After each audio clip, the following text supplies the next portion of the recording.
Bring Mick Mulvaney in on the politics of this, NewsNation contributor and former OMB director, former White House chief of staff in the first Trump administration, generally just a nice guy, has an interesting tie today. Oh, that's not in there, Theo. That's nice. I like it, Nick. Yeah, a little different. Nice jackets, the whole thing. Yeah, well, I wore my green tie yesterday, Connell. Me too. So I have to wear my orange tie today to keep my Northern Irish friends happy. So it's, it's tough in our business. No Orangeman on this show. Let's talk about this a little bit. I got Misty did legal stuff, fine.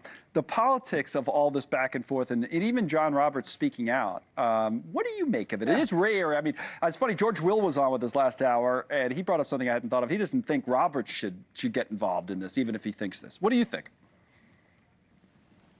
I don't like what Trump did. I guess I understand what Roberts did. Look, it's a mistake by the president. It just is.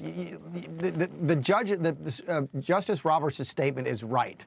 If you don't like the decision, you file an appeal. That's great. Now, if you've got something specific to a judge, if you think you got evidence that a judge is going to be prejudicial towards you, you can try and get a new judge in the federal system. Hard to do, but not impossible.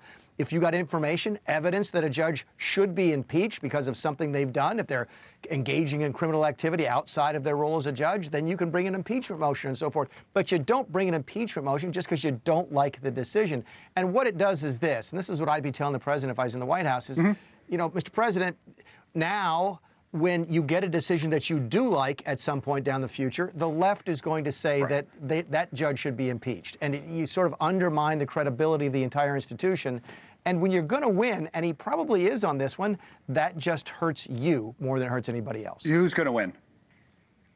I do. I do. Just because a law is 200 years old doesn't mean it's not effective anymore. Look, the Constitution is older than that, and we use it every single day. So you think Trump wins this? I know people saying. That's interesting. So you think, because this, what we were talking about yesterday, I wanted to see if you agree, is that the politics to me of this seemed advantageous for Trump and his administration from the beginning. I didn't know about the legality of it, but I said, well, what they essentially were able to do with the story was to say that if you were opposed to it, you sounded like you were defending a bunch of gang members, right?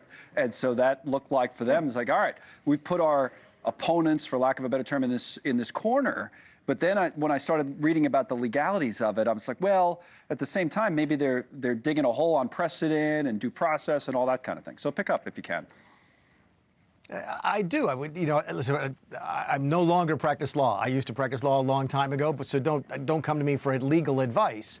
But generally speaking, when it comes to national defense and foreign affairs, which sort of touch both of these things, the president's authority is much broader than it is on things like domestic policy, certainly on things like spending and DOGE and so forth. So, look, I just think he made a mistake here because now every single time he gets a decision he likes, this argument will be used against him. You can't politicize the judiciary all of the time. I do think that I understand where he's coming from. I get it. He's been mistreated by the judicial system, especially in the state of New York, and to a certain extent also by the Department of Justice here in Washington, D.C.